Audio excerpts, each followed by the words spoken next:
Billionaire's desperate proposal to his son's teacher. Backfires when she says yes for real. Timothy Loring's hands trembled as he signed the marriage certificate, knowing his ex-wife Miranda waited outside the courthouse with custody papers that could destroy everything. Beside him, kindergarten teacher Hadassah Darrington whispered, "Are we really doing this?" Their fake marriage was supposed to save his son Lucas from being torn away forever. But as their eyes met, something shifted. What started as desperate deception was about to become dangerously real. Would this forbidden union save his family or shatter both their hearts? The courthouse doors felt heavier than usual as Timothy and Hadassah stepped into the afternoon sunlight, officially husband and wife. The gold band felt foreign on Timothy's finger, a symbol of a union built on necessity rather than love. At least, that's what he told himself as Hadassah's fingers brushed his arm, sending an unexpected warmth through his chest. Miranda Smith stood waiting by the courthouse steps, her platinum hair perfectly styled despite the humidity, her lawyer beside her with a briefcase that likely contained Timothy's worst nightmare. Her cold blue eyes swept over Hadassah with undisguised contempt before settling on Timothy with a smile that never reached her eyes. "Well, well," Miranda said, her voice carrying that familiar edge of cruelty Timothy remembered too well. "How remarkably convenient. A kindergarten teacher, Timothy. Really? I suppose she'll do anything for money." Timothy stepped protectively in front of Hadassah, his jaw clenching. "Watch your tongue, Miranda. Hadassah is my wife now, and she deserves your respect." "Respect?" Miranda laughed, the sound sharp and bitter. "For a woman who married you after knowing you for what, 6 weeks?" "Please," she turned to Hadassah directly. "Tell me, Miss Darrington, or should I say Mrs. Loring, exactly how much is my ex-husband paying you for this charade?"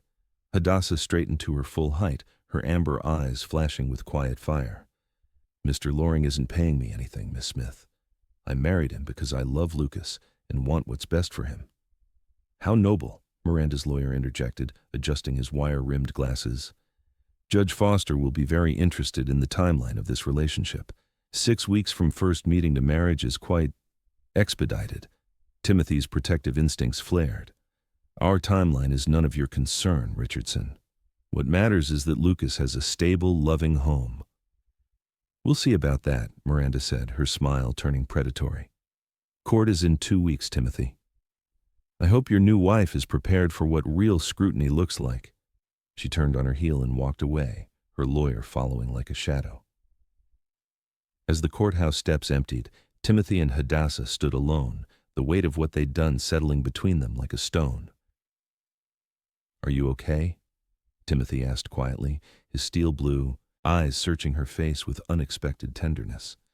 Hadassah nodded, though her hands shook slightly as she smoothed her simple cream dress. "I knew she would be hostile.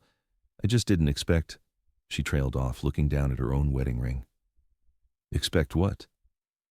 "I didn't expect it to feel so real when you defended me." Her voice was barely above a whisper. Timothy felt something shift in his chest, a crack in the careful wall he'd built around his heart. Before he could respond, his phone buzzed with a text from the courthouse clerk confirming their marriage certificate would be processed within 24 hours. Reality crashed back over him like cold water. "We should go," he said, his business mask sliding back into place. "Lucas will be wondering where we are."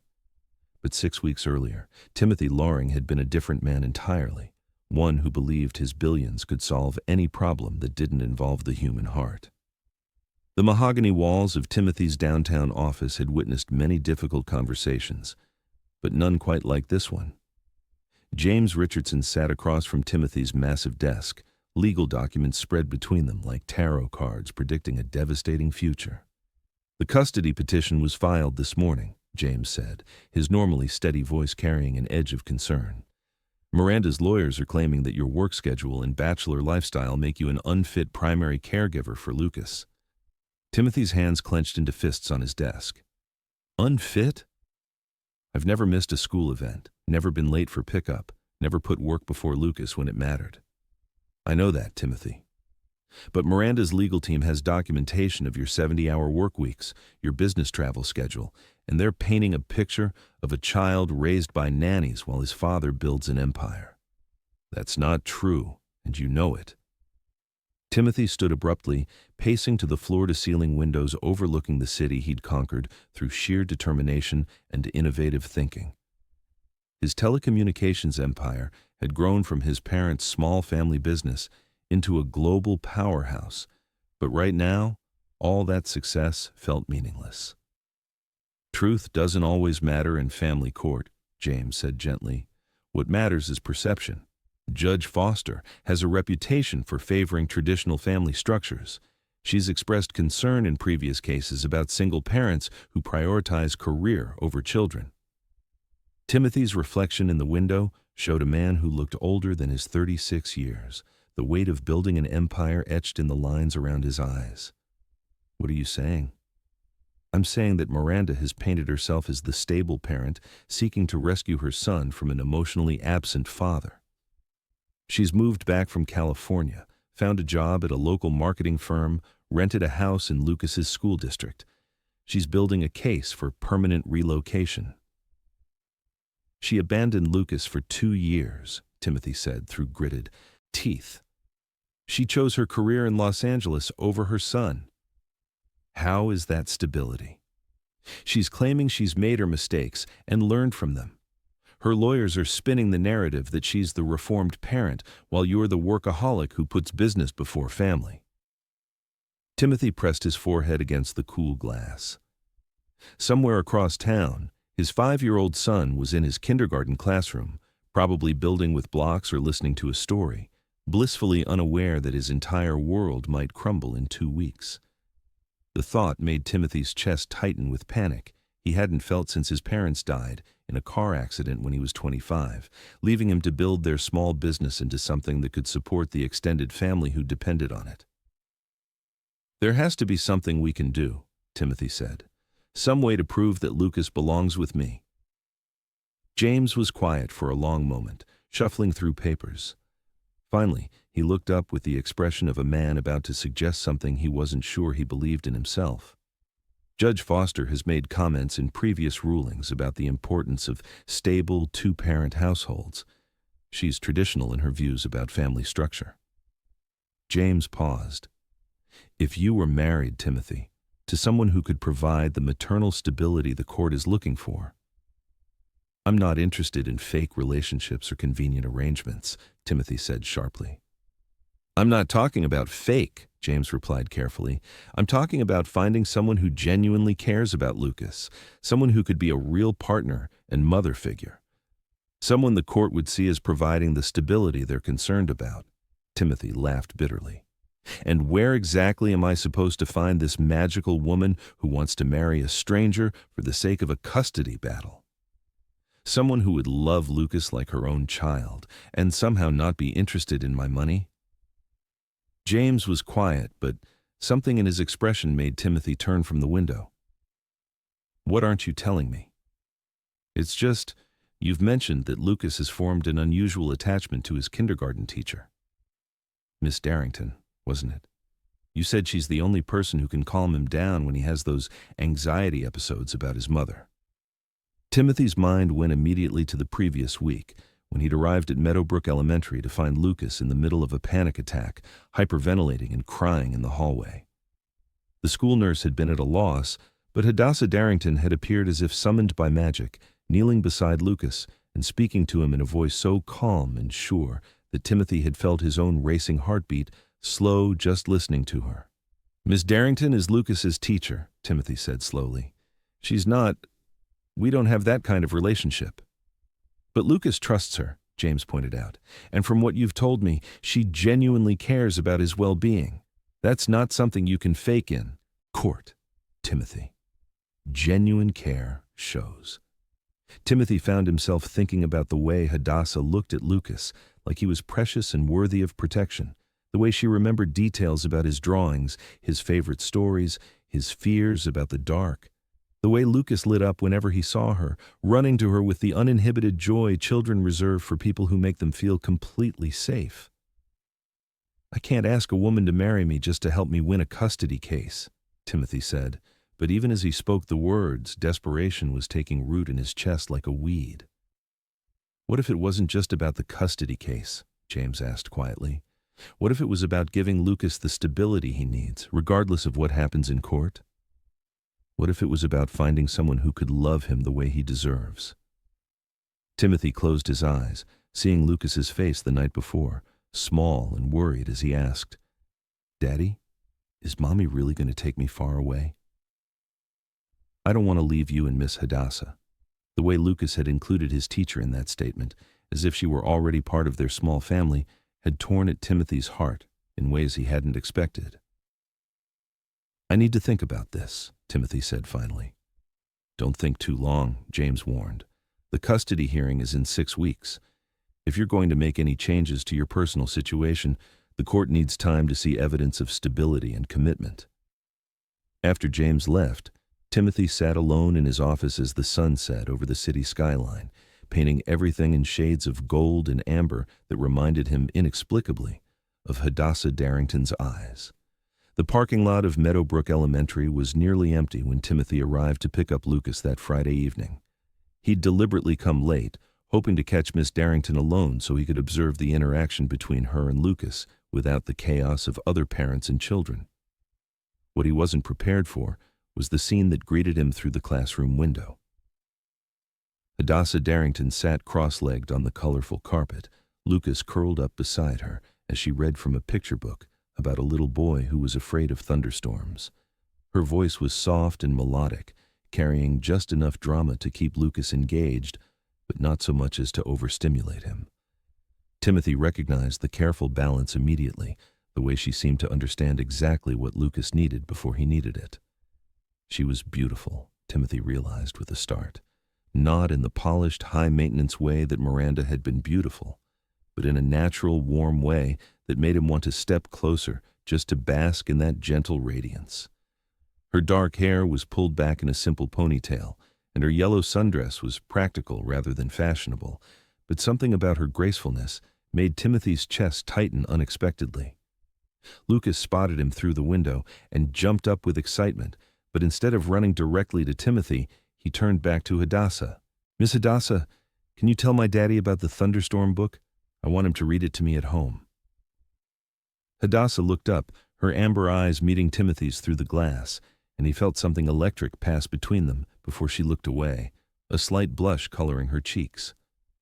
Timothy entered the classroom, immediately struck by the warm, creative atmosphere Hadassah had created. Student artwork covered every wall, reading corners were piled with soft cushions and books, and everything smelled faintly of crayons and the lavender hand lotion she used. "Mr. Loring," Hadassah said, standing gracefully and smoothing her dress, "Lucas has had a wonderful week. He's been working so hard on his writing, and his reading comprehension is really improving." "That's good to hear," Timothy replied, his voice sounding strangely formal to his own ears. "Thank you for staying late with him." "Oh, it's no trouble at all. Lucas and I were just finishing our book." She handed him the picture book Lucas had mentioned. "He thought you might enjoy reading it together." When their fingers brushed as she passed him the book, Timothy felt a jolt of awareness that caught him completely off guard. Hadassah must have felt it too, because she pulled her hand back quickly, tucking a strand of hair behind her ear in a gesture that struck him as endearingly nervous. "Miss Hadassah," Lucas piped up, oblivious to the sudden tension between the adults, "can you tell my daddy about how you helped me when I got scared about the fire drill?"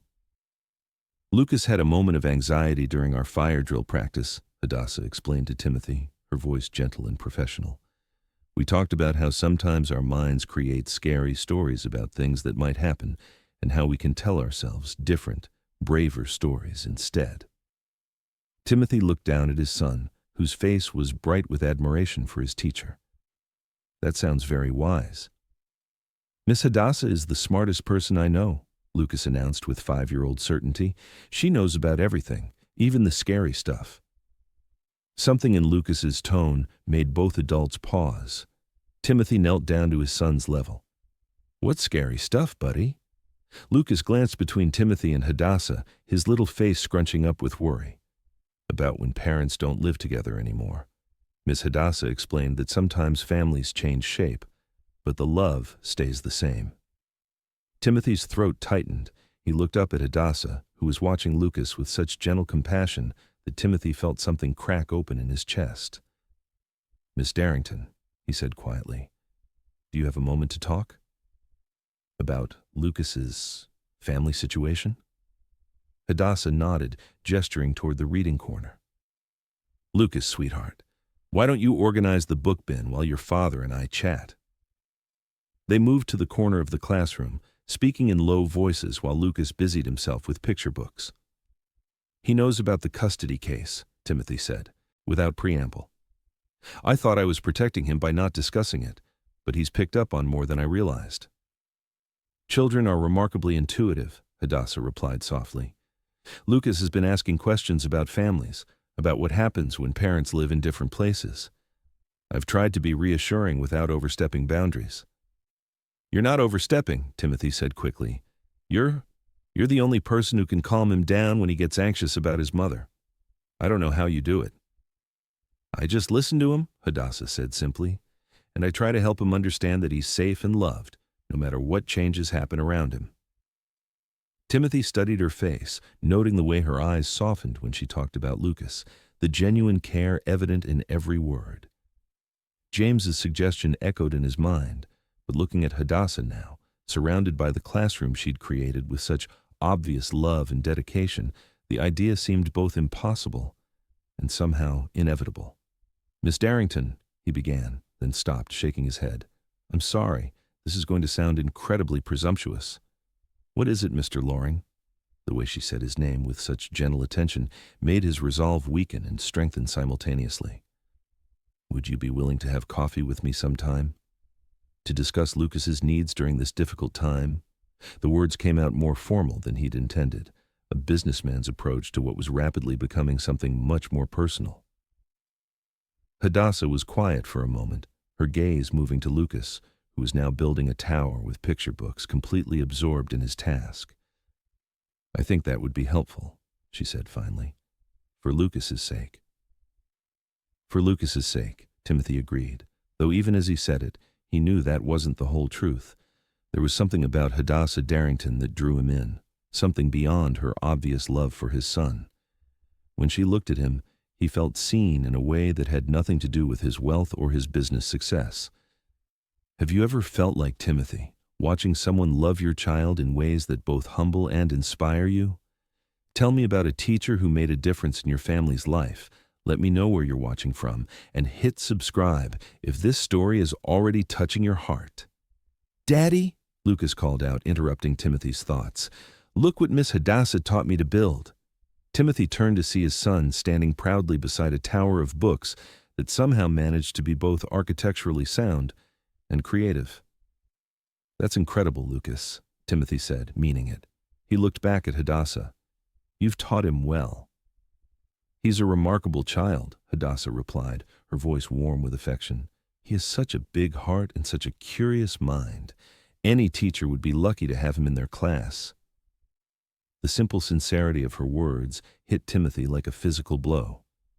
When was the last time someone had talked about Lucas with such genuine appreciation, seeing him as a complete person rather than just Timothy's son or Miranda's bargaining chip? "Miss Hadassah," Lucas said, apparently having finished his architectural project, "are you going to have coffee with my daddy?" Both adults looked at him in surprise. "I heard you talking," Lucas explained matter-of-factly. "I think that's a good idea." "Daddy doesn't have very many friends who aren't about work." Hadassah's lips twitched with suppressed laughter. "Well, I suppose Lucas has settled that question." "I suppose he has," Timothy agreed, feeling lighter than he had in weeks. "Tomorrow morning, there's a cafe near downtown that has excellent pastries." "That sounds lovely," Hadassah said, then turned to Lucas. "And what do you think you'll do while your daddy and I have our coffee meeting?" "Uncle James is taking me to the Science Museum," Lucas announced happily. "We're going to see the dinosaur bones and learn about volcanoes." Timothy smiled at his son's enthusiasm, but part of his mind was already racing ahead to tomorrow morning, wondering what he was going to say to Hadassah Darrington and whether he had the courage to ask her to change both their lives forever. As they gathered Lucas's backpack and art projects, Timothy found himself watching the way Hadassah moved through her classroom, turning off lights and organizing materials with the kind of care that spoke to a deep love of her work. Everything about her suggested a person who approached life with thoughtfulness and genuine warmth. "Miss Darrington," he said as they reached the classroom door, "thank you for everything you do for Lucas. He's lucky to have you as his teacher." Hadassah paused, looking up at him with those warm, amber eyes that seemed to see straight through to his heart.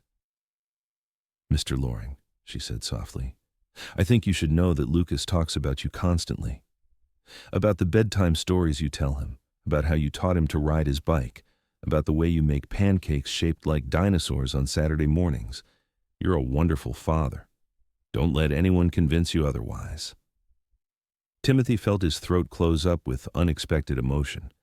In all the months of legal battles and custody arguments, no one had simply acknowledged that he was a good father, that his love for Lucas mattered. "Thank you," he managed to say. As they walked to the parking lot, Lucas chattering happily between them about his plans for the weekend, Timothy found himself thinking that this felt natural somehow. The three of them together, Lucas connecting them like a bridge between two people who might otherwise never have found each other. When they reached Hadassah's modest sedan, she knelt down to give Lucas a hug goodbye. "I'll see you Monday, sweetheart. Have fun at the Science Museum with Uncle James."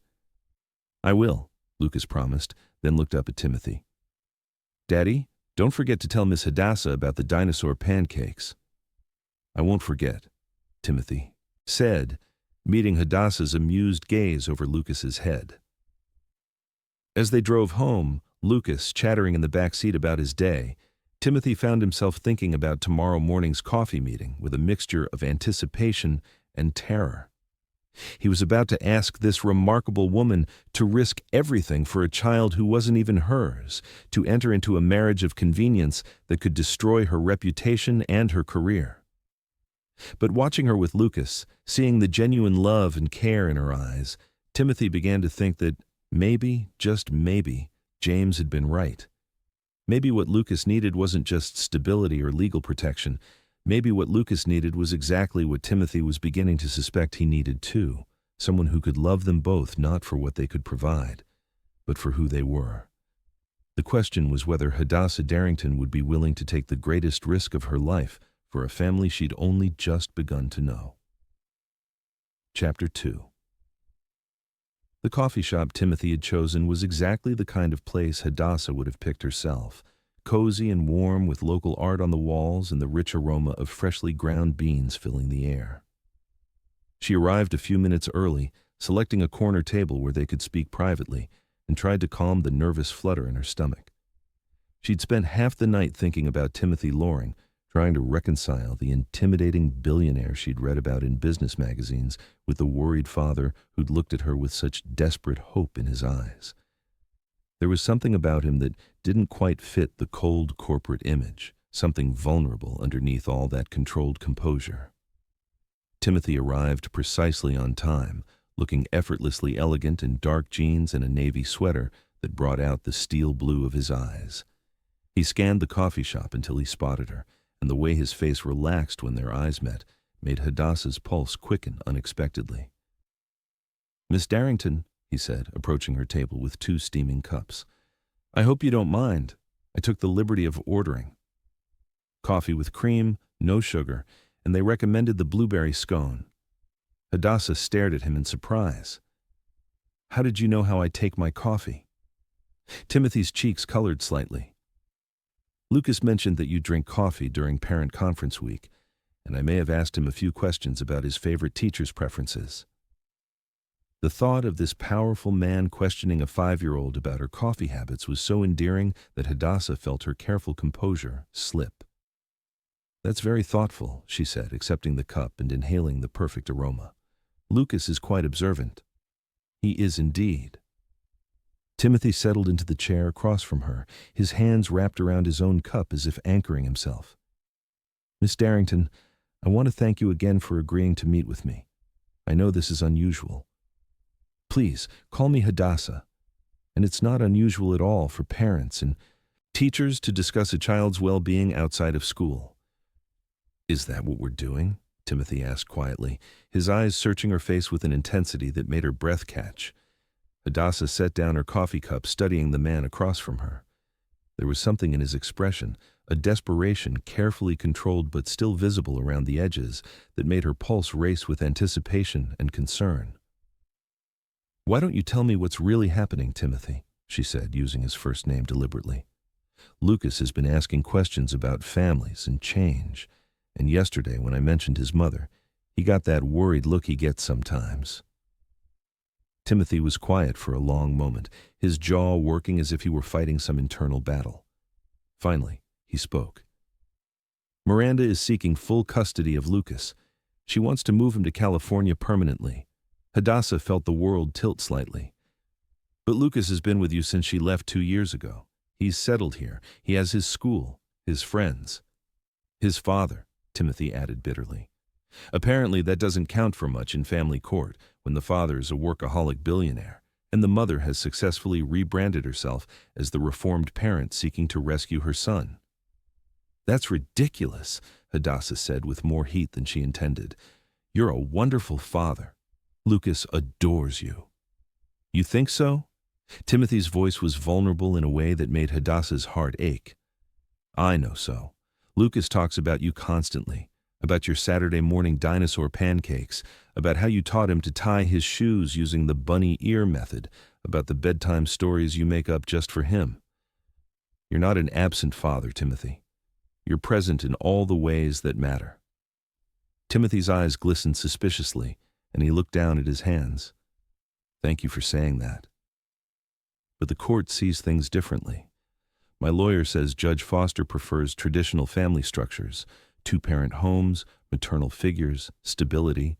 Something in his tone made Hadassah's stomach flutter with nervous anticipation.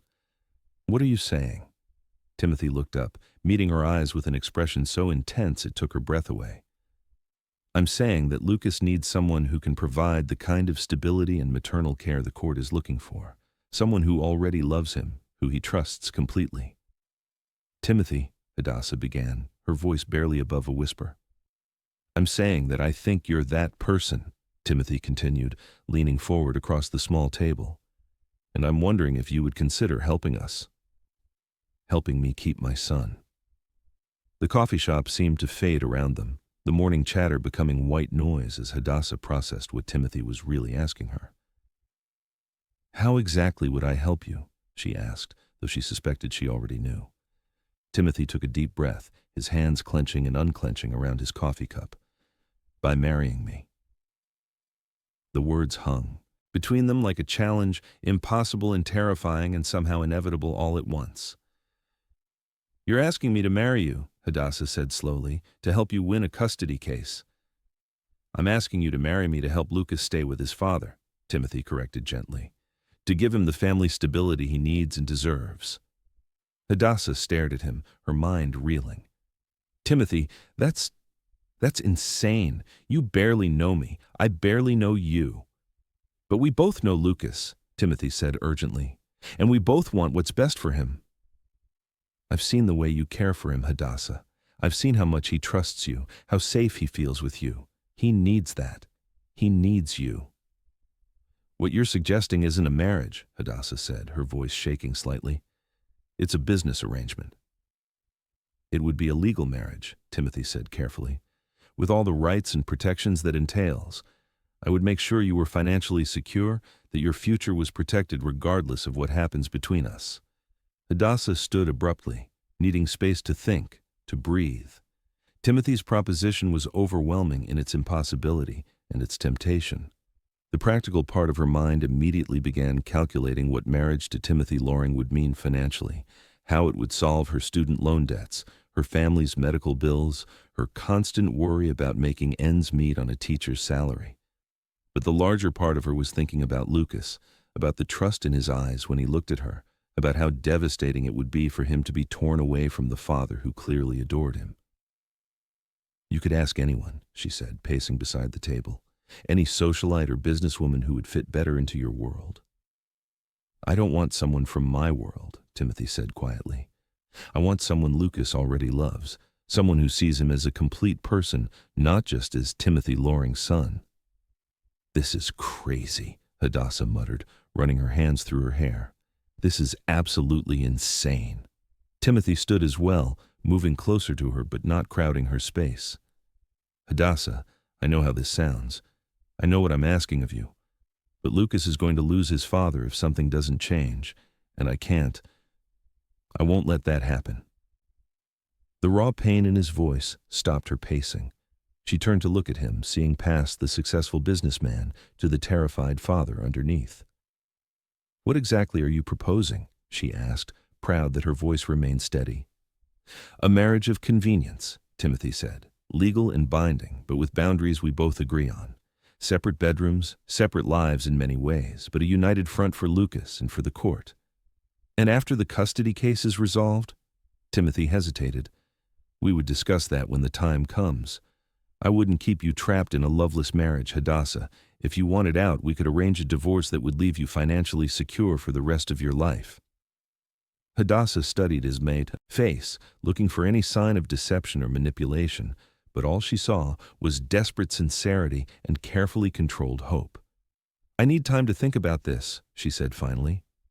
"Of course," Timothy said quickly. "But Hadassah, the custody hearing is in 5 weeks.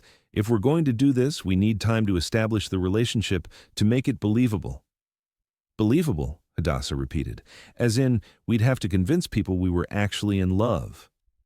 "Yes," Timothy said simply. The thought of pretending to be in love with Timothy Loring sent an unexpected thrill through Hadassah's chest, followed immediately by a wave of terror. Looking at him now, with his perfect features and intense eyes, she wondered if the pretending would be the hardest part, or if the hardest part would be remembering it was pretense. Their conversation was interrupted by a commotion near the coffee shop entrance. Timothy's expression immediately darkened as he looked over Hadassah's shoulder. "What is it?" she asked, turning to follow his gaze. Miranda Smith stood in the doorway, her perfectly styled hair and designer outfit making her look like she'd stepped out of a magazine. Her cold blue eyes swept the coffee shop until they landed on Timothy and Hadassah, and her smile was sharp enough to cut glass. "Well, well," Miranda said, approaching their table with predatory grace. "Timothy, what a surprise to find you here with Miss Darrington." "How cozy." Timothy stepped slightly in front of Hadassah, his protective instincts immediately activated. "Miranda, what do you want?" "I was just having breakfast with my lawyer across the street when I happened to see you two through the window," Miranda said, her voice dripping with false sweetness. "It looked so intimate, I couldn't help but be curious." "It's a parent-teacher conference," Hadassah said calmly, though her heart was racing. "We were discussing Lucas's educational needs." "Of course you were," Miranda laughed. "How dedicated of you, Miss Darrington. Most teachers don't have parent conferences at romantic little coffee shops on Saturday mornings." Timothy's jaw clenched. "There's nothing inappropriate about this meeting, Miranda." "Oh, I'm sure there isn't," Miranda said, her eyes glittering with malicious amusement.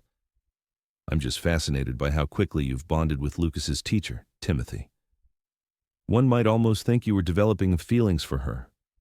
The way she said it made it clear that Miranda considered such a possibility both ridiculous and potentially useful for her custody case.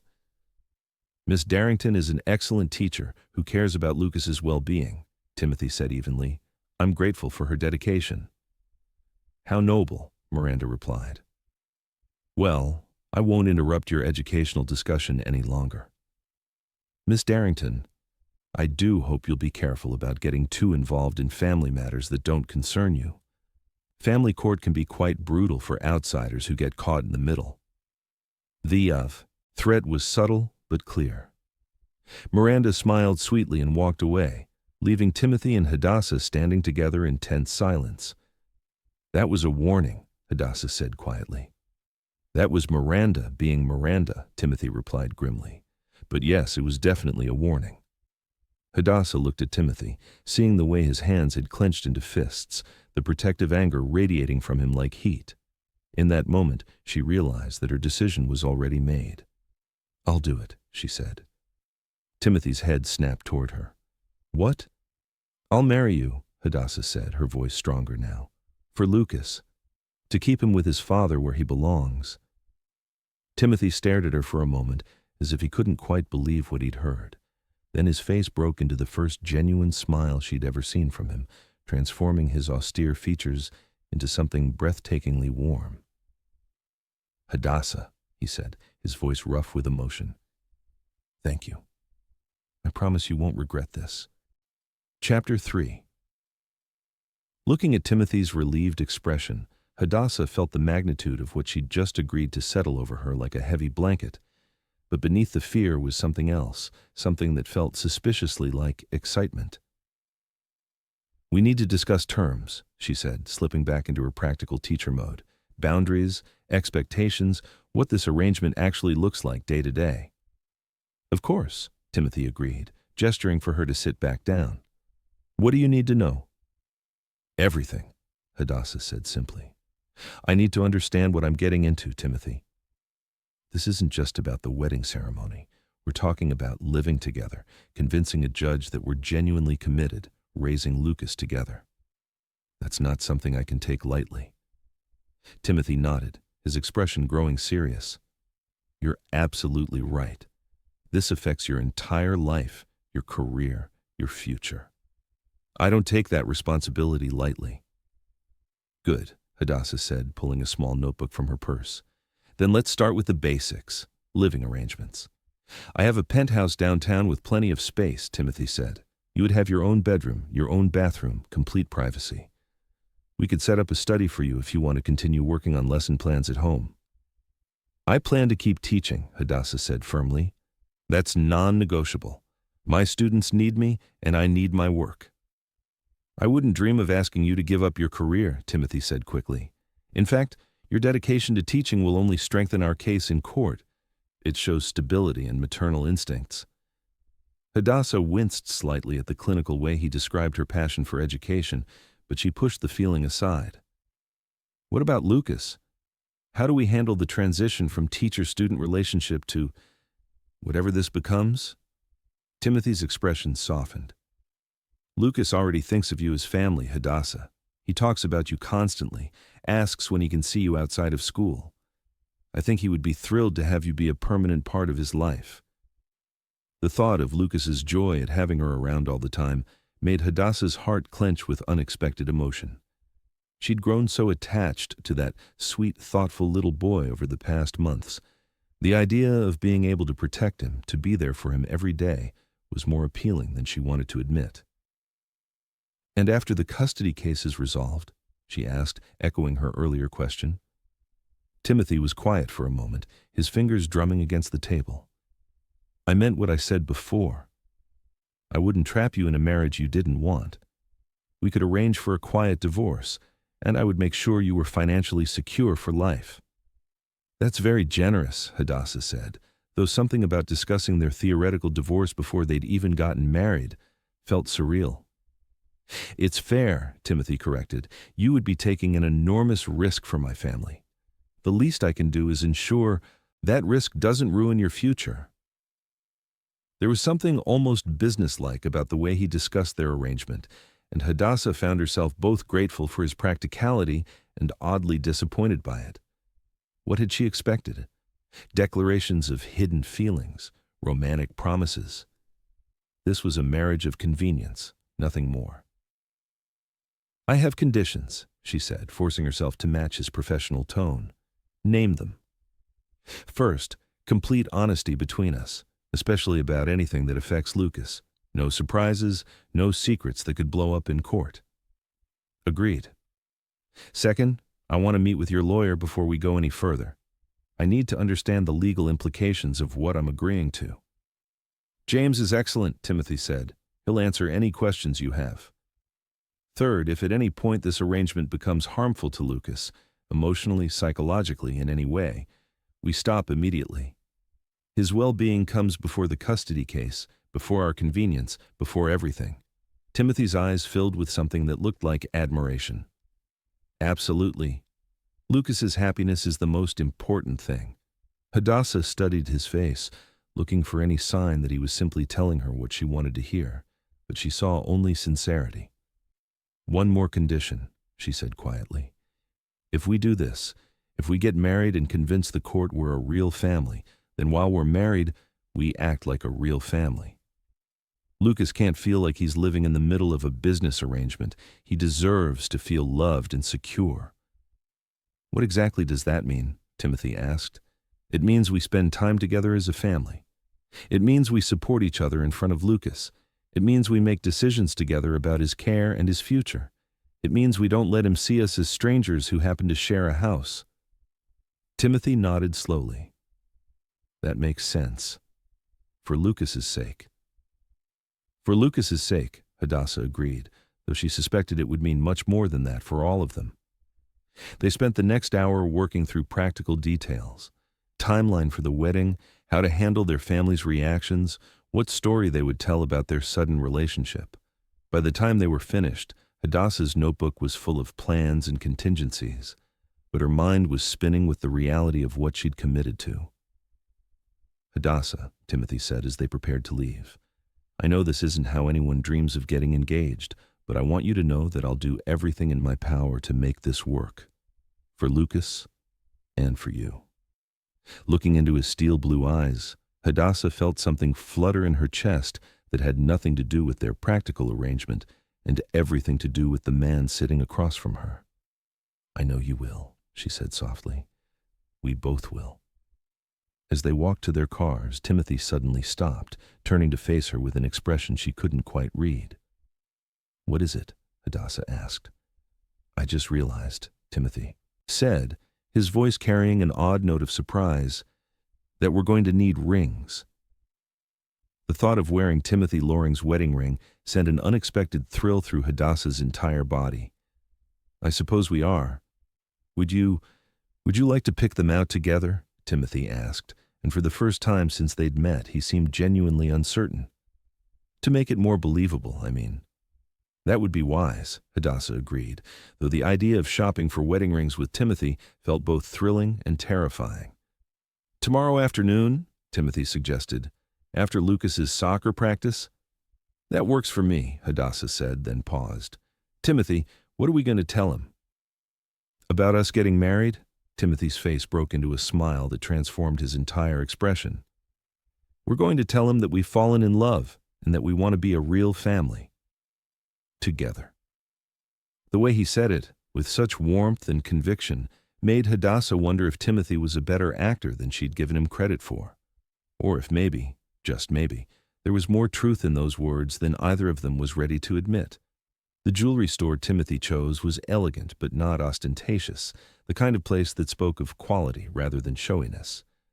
Hadassah felt slightly overwhelmed by the displays of diamonds and precious metals, but Timothy seemed completely at ease, speaking to the sales associate with the quiet confidence of someone accustomed to making significant purchases.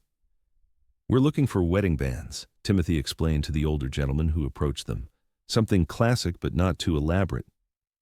Congratulations, the man said warmly, his experienced eyes taking in their obvious nervousness. How long have you been engaged?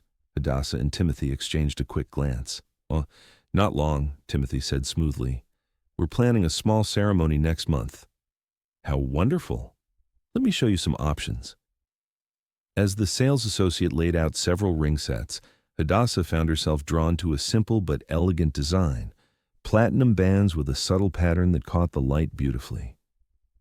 Those are lovely, Timothy said, following her gaze. Very tasteful. They're practical too, Hadassah said, then immediately felt foolish. I mean, for everyday wear. Teaching kindergarten isn't exactly compatible with elaborate jewelry. Timothy smiled at her practicality. May we see those, please? As the sales associate prepared the rings for them to try on, Hadassah felt her hands begin to shake slightly. There was something so intimate about the act of trying on wedding rings, even for a marriage of convenience. Nervous? Timothy asked quietly, his voice gentle with understanding. A little, Hadassah admitted. This feels very real all of a sudden. It is real, Timothy said, his eyes serious. Maybe not in the traditional sense, but it's real. What we're promising each other, what we're committing to for Lucas, that's all real. The sales associate handed Timothy the larger ring, and he slipped it onto his finger. It fit perfectly, looking natural and right on his hand in a way that made Hadassah's pulse quicken. Your turn, Timothy said, holding out the smaller band. Hadassah extended her left hand, surprised by how steady it was despite her racing heart. Timothy took her hand gently, his fingers warm against hers as he slid the ring into place. The moment the ring settled onto her finger, something shifted between them.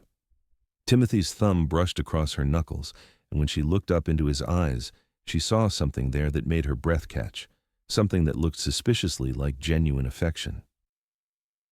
"How does it feel?" the sales associate asked kindly. Hadassah looked down at her hand, still cradled in Timothy's larger ones, and was surprised by how right the ring looked there. "Perfect," she said softly, meaning it more than she expected to.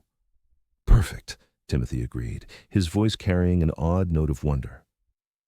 They completed the purchase in a blur of paperwork and credit cards, but as they walked back to their cars, Hadassah found herself constantly aware of the weight of the ring on her finger. "Hadassah," Timothy said as they reached her car, "there's something else we need to discuss. Our families." "What about them?" "We're going to have to tell them about our engagement," Timothy said, "and they're going to want explanations for the sudden timeline." Hadassah's stomach clenched. Her parents were going to have questions, lots of questions, about their daughter's whirlwind romance with a billionaire. "What do we tell them?" she asked. "The truth, as much as we can," Timothy said. "That we met through Lucas, that we care about each other, that we want to build a family together. We just leave out the part about the custody arrangement. You make it sound so simple." "The best lies are mostly truth," Timothy said, then immediately looked uncomfortable with his own words. "I'm sorry, I didn't mean to put it that way." "No, you're right," Hadassah said. "We need to be smart about this for Lucas's sake." Timothy nodded, but something in his expression suggested he was thinking about more than just their cover story. "My parents are going to want to meet you," Hadassah said. "They're very protective of me." "I'd like to meet them," Timothy said, and seemed to mean it. "I want them to know that their daughter will be well cared for."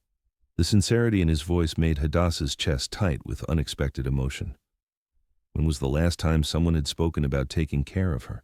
When was the last time someone had seen her as something other than the person who took care of everyone else? "They'll like you," she said, surprised to realize she believed it. "I hope so," Timothy replied. "I hope everyone important to you will approve of our marriage." Our marriage. The words sent a little shiver through Hadassah every time she heard them. In 3 weeks, she would be Hadassah Loring, wife to one of the most eligible bachelors in the city, stepmother to a little boy she already loved. "Timothy," she said impulsively, "are you sure about this?" "Really sure? Because once we do this, there's no going back. Not until after the custody case is resolved." Timothy was quiet for a long moment, his steel blue eyes studying her face with an intensity that made her feel exposed and cherished at the same time. "I've never been more sure of anything in my life," he said finally. "You're going to save my family, Hadassah. Lucas and I, we need you." The vulnerability in his admission made Hadassah's heart skip a beat. She was beginning to realize that Timothy Loring was far more complex than his public image suggested, and far more appealing than was safe for a woman entering a marriage of convenience. "We should probably practice," she said, trying to inject some lightness into the heavy moment. "Practice what?" "Being in love," Hadassah said, her cheeks warming at the words. "If we're going to convince a family court judge that this marriage is genuine, we need to be convincing." Timothy's expression grew thoughtful. "What did you have in mind?" "I don't know," Hadassah admitted. "I've never had to fake being in love before." "Neither have I," Timothy said quietly. "But I suppose we'll figure it out together." There was something in the way he looked at her when he said it that made Hadassah wonder if the faking would be as difficult as she'd thought.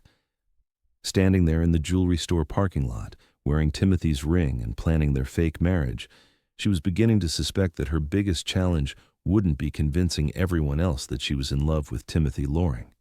Her biggest challenge would be convincing herself that she wasn't. 1 week later, Hadassah found herself standing in Timothy's penthouse living room, a suitcase at her feet and Lucas bouncing excitedly around her like an overjoyed puppy. "Miss Hadassah, you're really going to live here with us?" Lucas asked for the 5th time since she'd arrived. "Like, every day?" "Every day," Hadassah confirmed, smiling at his enthusiasm even as her stomach fluttered with nerves. And you're going to marry my daddy? I am, Hadassah said, glancing at Timothy, who was watching their interaction with an expression of quiet satisfaction. This is the best thing that ever happened, Lucas announced, throwing his arms around Hadassah's waist. Wait until I tell everyone at school that my teacher's going to be my mom. The casual way Lucas said mom hit Hadassah like a physical blow, filling her with fierce protective love and terrifying responsibility in equal measure. Lucas, Timothy said gently, remember what we talked about? Miss Hadassah will be your stepmother, which means she'll take care of you and love you, but she'll always be Miss Hadassah too. Can I call her Mom if I want to? Lucas asked seriously. Hadassah knelt down to his level, her heart pounding. You can call me whatever feels right to you, sweetheart. Miss Hadassah, Mom, or anything else. What matters is that we love each other. Lucas considered this gravely, then nodded. I think I'll try Mom and see how it feels. That sounds perfect, Hadassah said, her voice slightly hoarse with emotion. Timothy's hand settled on her shoulder, warm and steady, and when she looked up at him, she saw something in his eyes that made her pulse race. Gratitude, yes, but something deeper too. Something that looked almost like... Let me show you to your room, Timothy said, his voice carefully neutral. Hadassah's bedroom was beautiful, decorated in soft blues and creams with a large window overlooking the city. It was clearly the master suite's companion, connected by a shared sitting area but completely private. It's lovely, Hadassah said, setting her suitcase on the bed. Thank you. There's a study down the hall where you can work on lesson plans if you'd like, Timothy said, lingering in the doorway. And please, make yourself at home. This is your home now, too. The word home sent an unexpected warmth through Hadassah's chest. When was the last time anywhere had felt like home? Timothy, she said, turning to face him fully, what happens now? How do we make this work? Timothy stepped into the room, closing the door behind him so Lucas wouldn't overhear their conversation. We take it one day at a time, he said.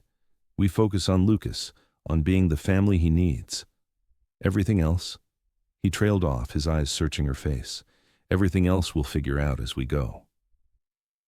There was something in his tone that suggested he was thinking about more than just their living arrangements, and Hadassah felt her cheeks warm under his intense gaze. We should probably set some ground rules, she said, trying to maintain some semblance of practicality. About privacy, about boundaries, about how we handle intimate moments. Intimate moments? Timothy repeated, his voice dropping to a lower register that made Hadassah's skin tingle. For appearances, she said quickly, when we're out in public or when Lucas is watching. We need to seem like a real couple. Timothy moved closer, close enough that Hadassah could smell his cologne, something warm and woody that made her want to step even closer. What kind of intimate moments? He asked, his steel blue eyes fixed on her face. I don't know, Hadassah said, her voice slightly breathless. Hand-holding, casual touches maybe. Maybe kissing if the situation calls for it. Kissing, Timothy repeated thoughtfully. We should probably practice that too. Practice?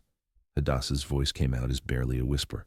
Timothy's hand came up to cup her cheek, his thumb brushing across her skin with a tenderness that made her knees weak. We want to be convincing, don't we? He said softly. When the moment comes, we should look natural together. Hadassah's heart was pounding so hard she was sure Timothy could hear it. That makes sense. Timothy's other hand settled on her waist, drawing her closer until there was barely any space between them. Are you okay with this? Hadassah nodded, not trusting her voice. Timothy's thumb traced the line of her cheek, and she found herself leaning into his touch without conscious thought. Hadassah, Timothy said, his voice rough with something that sounded suspiciously like genuine desire. Yes? I need you to know that this isn't just about the custody case anymore. Before she could ask what he meant, Timothy's lips were on hers, soft and warm and perfect. The kiss was gentle at first, almost hesitant, but when Hadassah's arms came up to wrap around his neck, Timothy deepened it, his hand sliding into her hair. This wasn't practice, Hadassah realized dimly.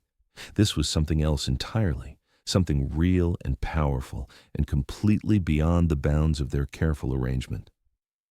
When they finally broke apart, both breathing hard, Timothy rested his forehead against hers. "That wasn't just for practice," he admitted quietly. "I know," Hadassah whispered, her fingers still tangled in his hair. "Timothy, what are we doing?"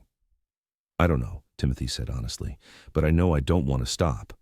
Before Hadassah could respond, Lucas's voice came from the hallway. "Dad!" "Miss Hadassah, can we have pizza for dinner to celebrate?" Timothy and Hadassah sprang apart, both looking flustered and breathing hard. "We should," Hadassah began. "Yes," Timothy agreed, though neither of them moved toward the door. "Pizza sounds perfect, Lucas," Hadassah called out, proud that her voice sounded mostly normal.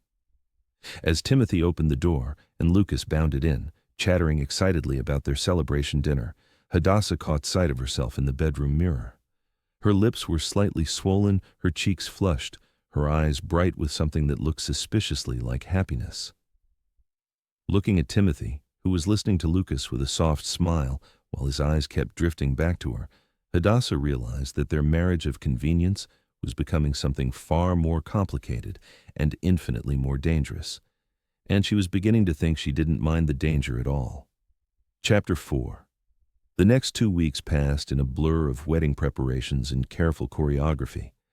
To the outside world, Timothy and Hadassah were the picture of a couple deeply in love, planning their dream wedding with touching devotion to Timothy's son. But behind closed doors, their relationship was becoming something far more complex than either had anticipated. Every shared meal felt like a negotiation between their growing attraction and their careful boundaries. Every goodnight kiss on the cheek for Lucas's benefit left both of them breathless and wanting more. Every moment of domestic intimacy, reaching around each other in the kitchen, folding laundry together, reading bedtime stories as a family, wove them deeper into a web of genuine affection that neither quite knew how to navigate. The wedding ceremony itself was small and elegant, held in Timothy's penthouse with only immediate family and a few close friends in attendance. Hadassah wore a simple but stunning ivory dress that made Timothy's breath catch when she walked toward him, Lucas at her side carrying the rings with proud concentration. "Dearly beloved," the officiant began, but Timothy barely heard the traditional words.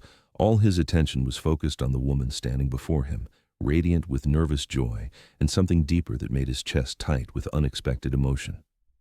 When it came time for vows, they had prepared careful, believable words about love and commitment and family. But standing there, looking into Hadassah's warm amber eyes with Lucas beaming beside them, Timothy found himself speaking from his heart instead of his script. "Hadassah," he said, his voice rough with emotion, "you came into our lives like a gift we didn't know we needed. You've brought light and laughter and love to our home, and I promise to spend every day proving worthy of the trust you've placed in us."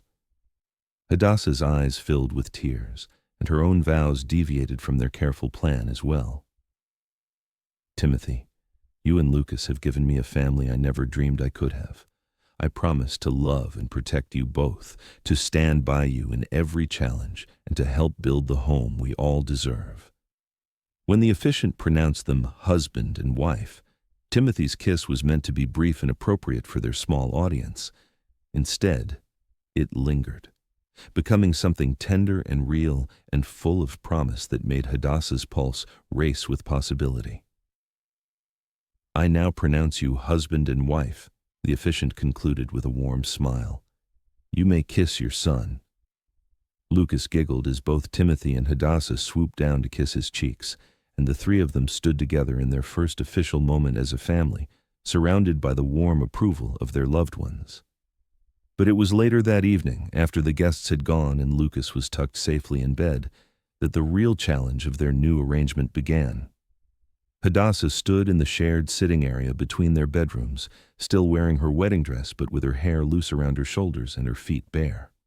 She looked ethereal in the soft lamplight, and Timothy felt his carefully maintained control slip another notch. "We did it," she said softly, turning the wedding ring on her finger. "We're actually married."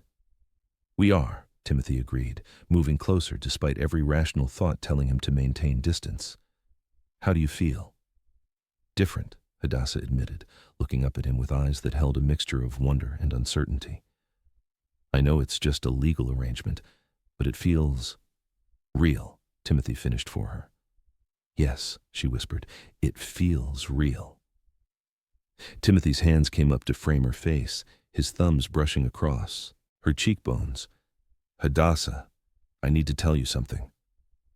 What? What I said in my vows about you being a gift we didn't know we needed, I meant every word. This started as a practical solution, but you've become so much more than that. To Lucas and to me. Hadassah's breath caught. Timothy, I know we agreed on boundaries, Timothy continued, his voice low and intense. I know this was supposed to be just for the custody case. But I can't pretend anymore that my feelings for you are just part of an arrangement. What are you saying? Hadassah asked, though her heart was already racing with hope and fear in equal measure. I'm saying that I'm falling in love with my wife, Timothy said simply. And I pray, that maybe you're feeling something real for me too. Instead of answering with words, Hadassah rose on her toes and kissed him, pouring all her confused emotions and growing feelings into the connection between them. Timothy's arms came around her waist, pulling her closer, and this time there was no pretense, no audience, no practical reason for the kiss, except that they both desperately needed it. When they broke apart, both were breathing hard. I've been falling in love with you since that first day in my classroom, Hadassah admitted, her hands fisted in Timothy's shirt. I was terrified to admit it, even to myself. We don't have to be terrified anymore, Timothy said, his forehead resting against hers. We're married now. We have every right to love each other. Do we? Hadassah asked vulnerably. What happens when the custody case is over? What happens if the only reason you think you love me is because I helped you keep Lucas? Timothy's hands tightened on her waist. Look at me, Hadassah. She raised her eyes to his, seeing an intensity there that took her breath away. What I feel for you has nothing to do with the custody case and everything to do with the woman you are, Timothy said firmly. The way you laugh at Lucas's silly jokes, the way you hum while you grade papers, the way you make our house feel like a home, the way you see straight through all my defenses to the man underneath. I love you, Hadassah Loring, not because you're helping me keep my son, but because you're the woman I want to spend the rest of my life learning to deserve. Hadassah felt tears spill over at his words, and Timothy kissed them away with tender reverence. I love you too, she whispered against his lips. So much it terrifies me. Then let's be terrified together, Timothy said, lifting her in his arms with surprising ease. Let's figure out how to be a real family, a real couple, together.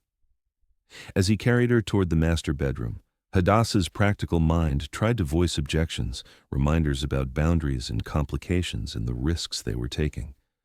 But her heart drowned out every practical thought with one simple truth. She was in love with her husband, and he loved her back, and tonight they were going to stop pretending that their marriage was anything other than real. The master bedroom was softly lit by the city lights filtering through the floor-to-ceiling windows, casting everything in a warm, golden glow. Timothy set Hadassah down beside the bed, his hands trembling slightly as they came to rest on her waist. Are you sure? He asked quietly, his eyes searching her face for any sign of doubt or hesitation. I've never been more sure of anything, Hadassah replied, her hands coming up to frame his face. I love you, Timothy. I want to be your wife in every way. Timothy's kiss was soft and reverent, as if he were worshiping her with his touch. His hands moved to the back of her wedding dress, fingers working carefully at the delicate buttons. You're so beautiful, he murmured against her neck, his lips trailing across her skin in a way that made her shiver with anticipation. I've wanted this, wanted you for so long. Since when? Hadassah asked breathlessly, her own hands working at the buttons of his shirt. Since that first day in your classroom, when you looked at me like you could see straight through to my soul, Timothy admitted, his dress shirt falling to the floor. Since you trusted me enough to risk everything for Lucas. Since you defended me to Miranda, Hadassah countered, her wedding dress pooling at her feet in ivory silk. Since you looked at me like I was precious instead of convenient. They moved together toward the bed, skin touching skin, hearts beating in sync. Every kiss was a promise, every touch a declaration of love that went far beyond their original arrangement. I never believed in fairy tales, Timothy whispered against her hair as they lay together afterward, Hadassah's head on his chest, their bodies entwined beneath the soft sheets. But this feels like magic. It feels like coming home, Hadassah agreed, pressing a soft kiss to his chest. Like everything in my life has been leading to this moment, to you and Lucas and this beautiful family we've created. Timothy's arms tightened around her. I love you, Hadassah. Whatever happens with the custody case, whatever challenges we face, I want you to know that what we have is real. It's the most real thing I've ever felt. I love you too, Hadassah murmured, already drowsing in the safety of his embrace. My husband. The word sent a thrill through both of them, a reminder that they were no longer pretending, no longer playing roles.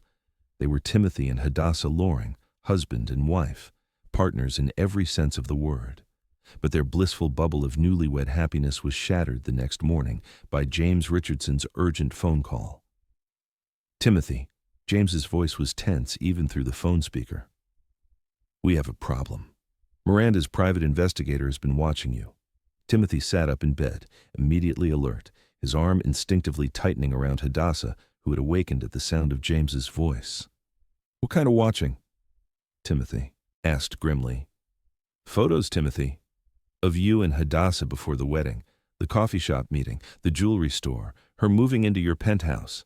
Miranda's lawyer is claiming they have evidence that your marriage is a fraud designed to influence the custody case. Hadassah sat up as well, her face pale with worry. What does that mean for us? It means, James said heavily, that Judge Foster has agreed to an emergency hearing tomorrow morning.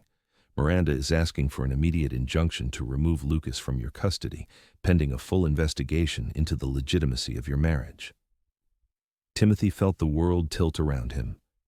They can't take Lucas away from us based on speculation. They can if they convince the judge that you've committed fraud, James replied. Timothy, I need to ask you directly, and I need you to be completely honest with me. Is your marriage to Hadassah genuine, or is it a legal strategy? Timothy looked at Hadassah, seeing his own fierce love reflected in her amber eyes, remembering the night they'd just shared and the promises they'd made to each other. It's genuine, Timothy said firmly. What started as a practical arrangement became real. We love each other, James. We're a real family. Then we need to prove that to Judge Foster, James said. Be at my office at 8 a.m. We're going to fight this with everything we have. After Timothy hung up, he and Hadassah sat in silence for a moment, the magnitude of what they were facing settling over them like a heavy blanket. They're going to try to take Lucas away, Hadassah said quietly. They're going to try, Timothy agreed, his jaw set with determination.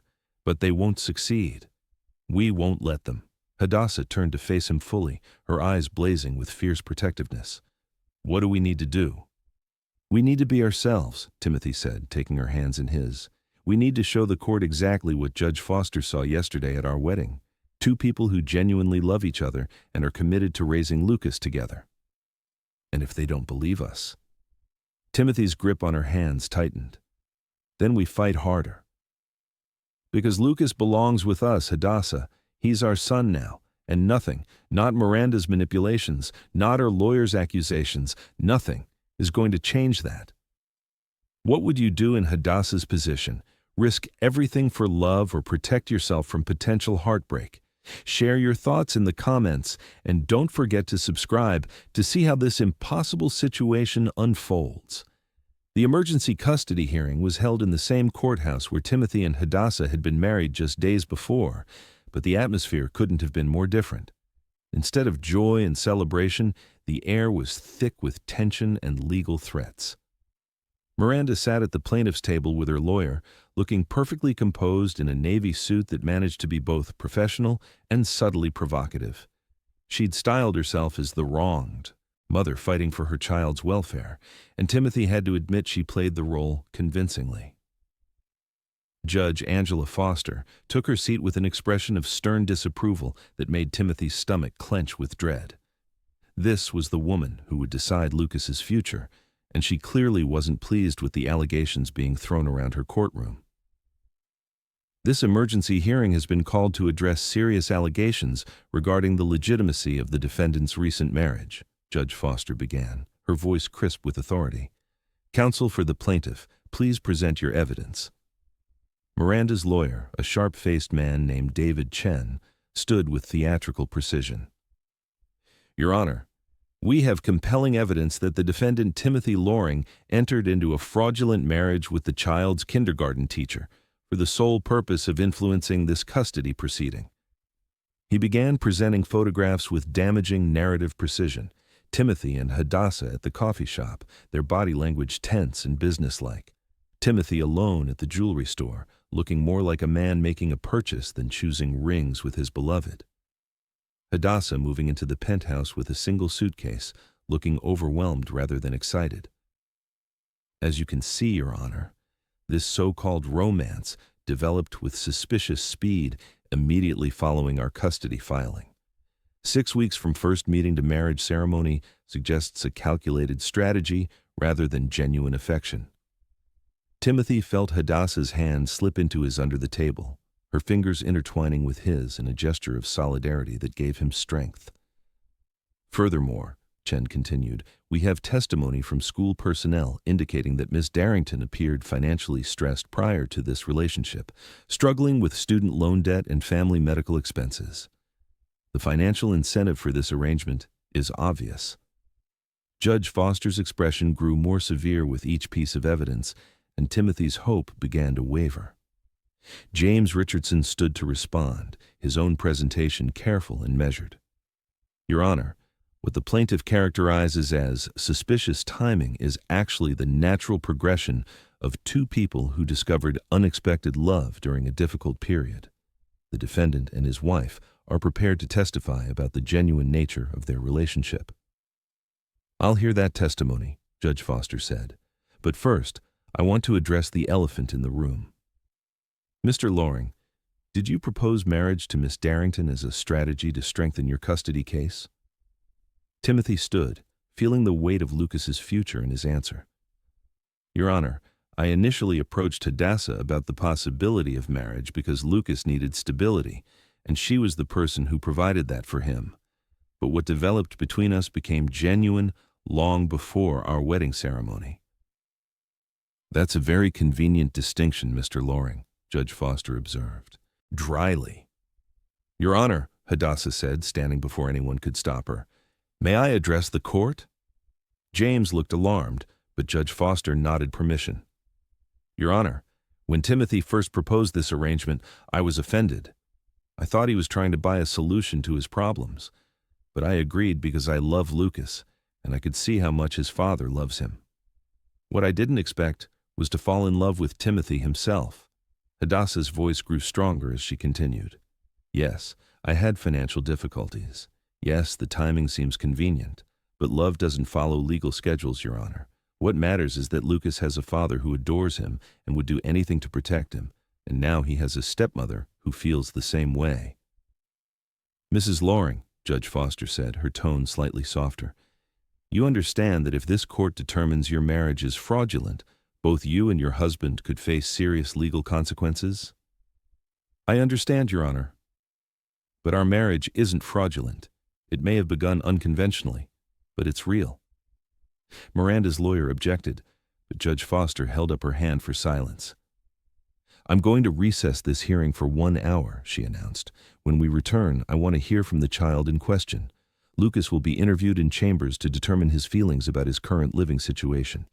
Timothy's blood ran cold.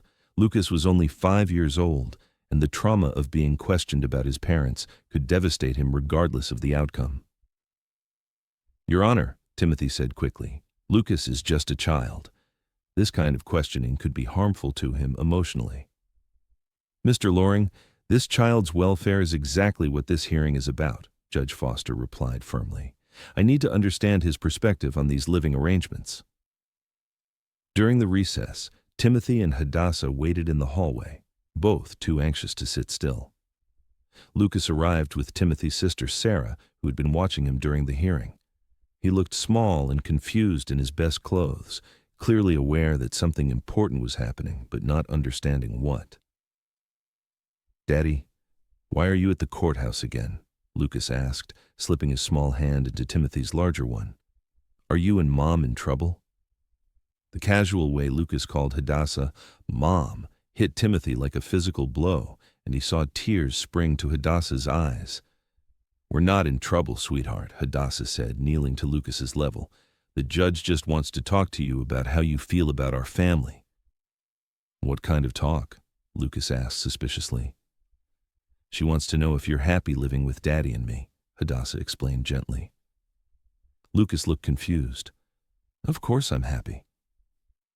You make the best pancakes, and Daddy tells the best stories, and we're a real family now. Why wouldn't I be happy?" Timothy's chest tightened with fierce protectiveness. Lucas's simple, innocent perspective made the adult's complicated legal maneuvering seem ridiculous and cruel. When Lucas was called into Judge Foster's chambers, Timothy and Hadassah were forced to wait outside, holding each other's hands tightly as they imagined their son being questioned about their family's authenticity. 20 minutes felt like 20 hours, but finally Lucas emerged from chambers, still looking confused but not traumatized. Judge Foster followed, her expression unreadable. "We'll reconvene in the courtroom," she announced. Back in the formal setting, Judge Foster took her time organizing her papers before addressing the assembled parties. "I've heard testimony from all parties, reviewed the evidence presented, and spoken with the child in question. This is an unusual case, and I want to be very clear about my findings." Timothy felt Hadassah's hand tremble in his, and he squeezed it reassuringly. "The evidence suggests that this marriage began as a practical arrangement during a custody dispute. However, the court must consider the current welfare of the child above all other considerations." Judge Foster looked directly at Lucas, who was sitting with Timothy's sister in the gallery. "Lucas Loring is a happy, well-adjusted child who clearly feels loved and secure in his current home environment. His attachment to both his father and stepmother appears genuine and beneficial to his emotional development." Timothy's heart began to beat with cautious hope. While the origins of this marriage may have been unconventional, the court finds no evidence that the current relationship is anything other than a committed family unit focused on the child's well-being. Miranda's face went white with shock and anger. "Therefore," Judge Foster continued, "the emergency motion to remove Lucas from his father's custody is denied. However, given the unusual circumstances of this case, I am ordering family counseling for all parties and a follow-up review in 6 months to ensure continued stability." Timothy felt the tension drain from his body like water, and Hadassah sagged against him in relief. "Furthermore," Judge Foster added, her tone becoming stern, "let me be very clear to all parties. This court will not tolerate any further manipulation or legal gaming. Lucas Loring has a father who loves him and a stepmother who has demonstrated genuine commitment to his welfare. Any future custody challenges had better be based on legitimate concerns about the child's well-being, not adult grievances." Miranda's lawyer attempted to object, but Judge Foster's gavel cut him off. "This hearing is adjourned." As the courtroom emptied, Timothy and Hadassah embraced tightly, both shaking with relief and residual adrenaline. "We won," Hadassah whispered against Timothy's chest. "Lucas gets to stay with us." "We won," Timothy agreed, his voice rough with emotion. "Our family stays together."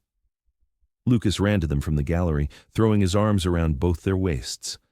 "Does this mean I don't have to go live with Mommy Miranda in California?" he asked.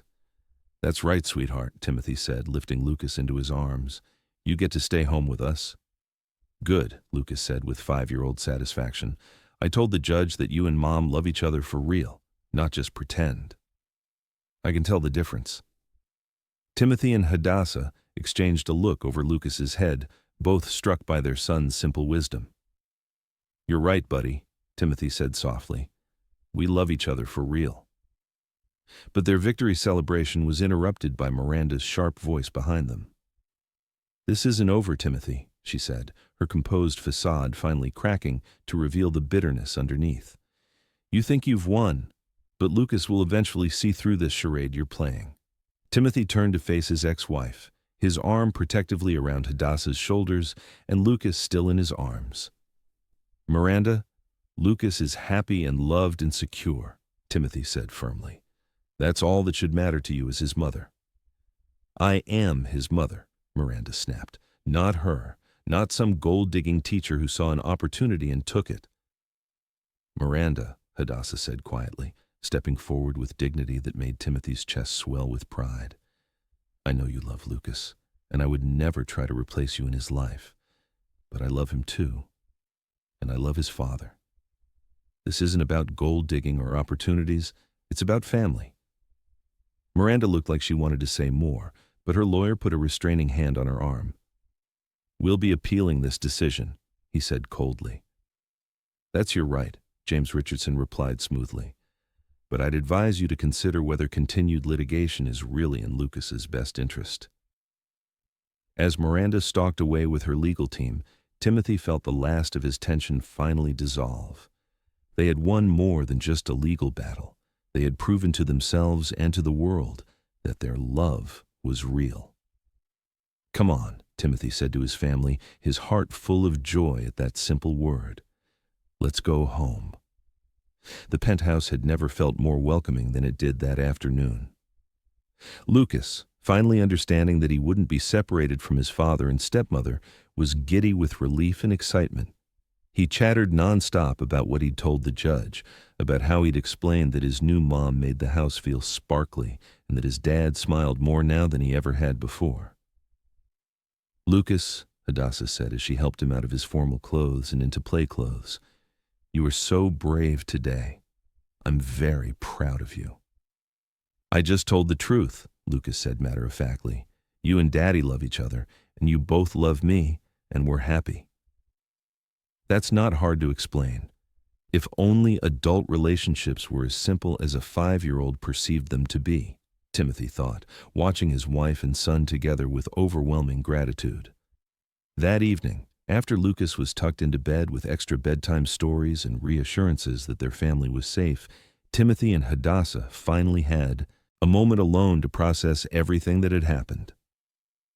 "I can't believe we almost lost him," Hadassah said, curled against Timothy's side on their living room sofa. "When Judge Foster said she wanted to question Lucas, I thought my heart was going to stop." "But we didn't lose him," Timothy reminded her, his arms tightening around her. "And we won't.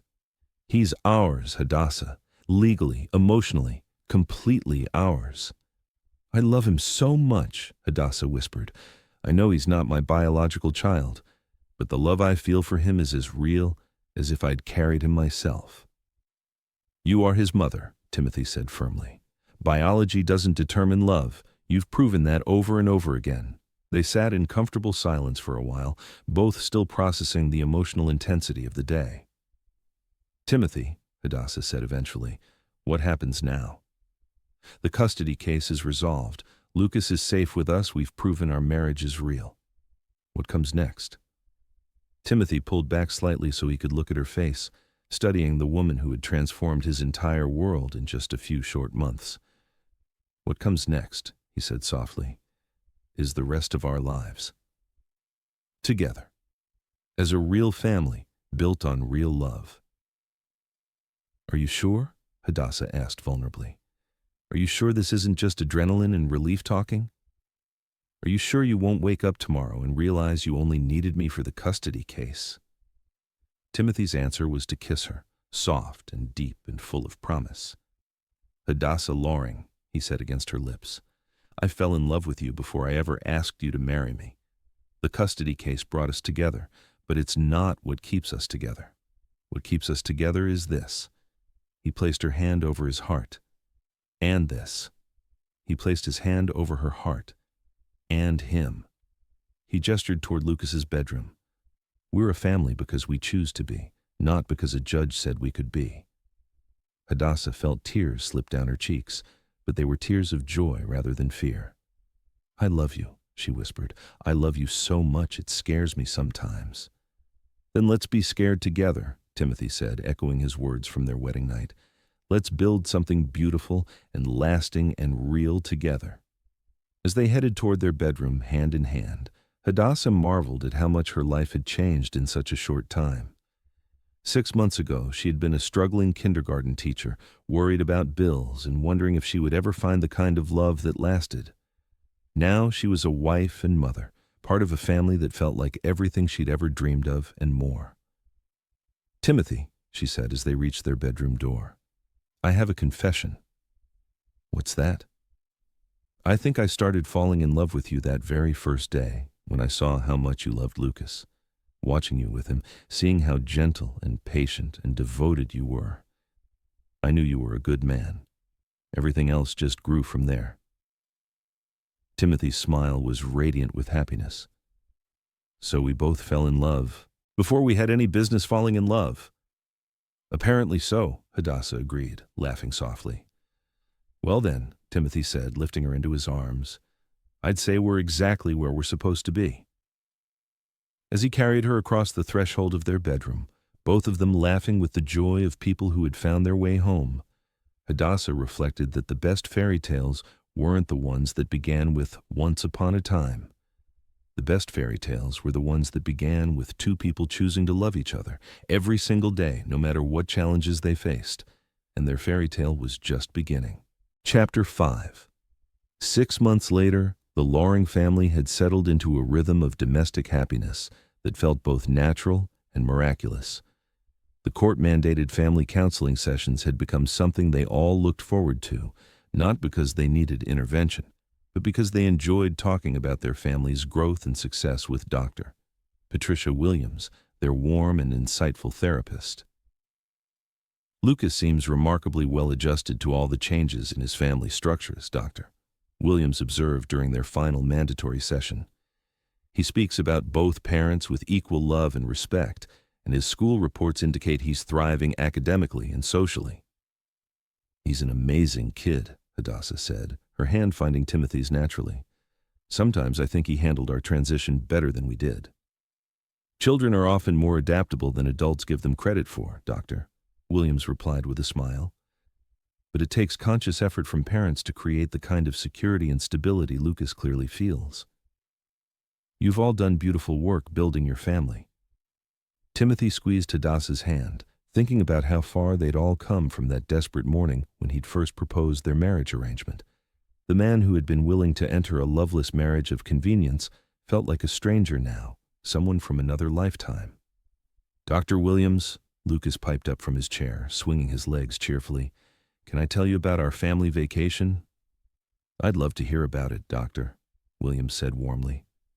"We went to the beach, and Mom taught me how to build a really good sandcastle, and Dad taught me how to swim without floaties, and we found 17 different kinds of shells," Lucas recounted with the enthusiasm that made every ordinary moment feel magical. "And Mom and Dad kept holding hands and smiling at each other, which means they're really happy together." Dr. Williams glanced at Timothy and Hadassah with amusement. "That does sound like a very happy family vacation."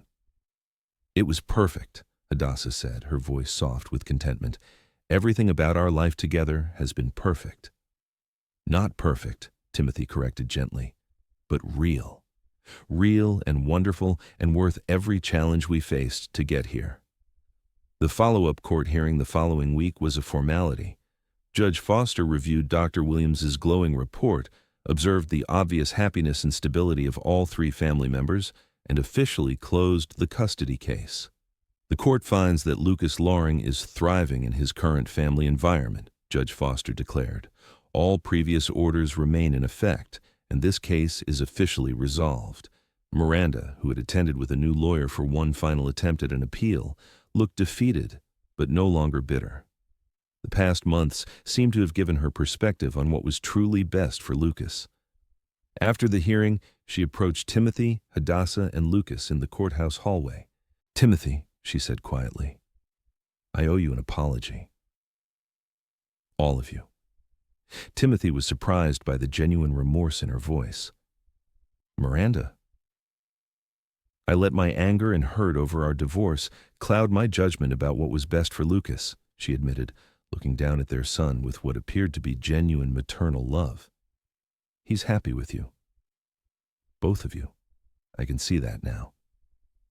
Lucas looked between his biological mother and his stepmother uncertainly, sensing the emotional undercurrents but not fully understanding them. Can I still visit you sometimes? Lucas asked Miranda with 5-year-old directness.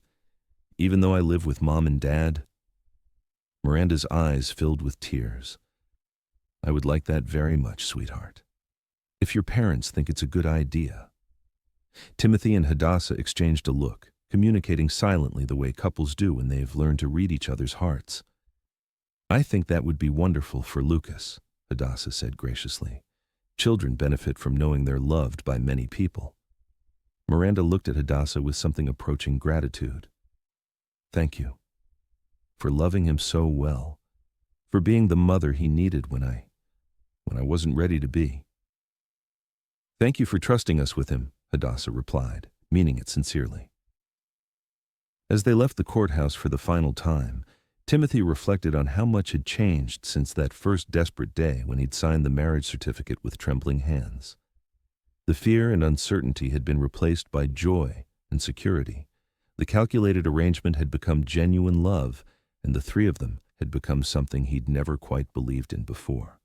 A real family. Daddy, Lucas said as they walked to their car, are you and Mom going to have more kids?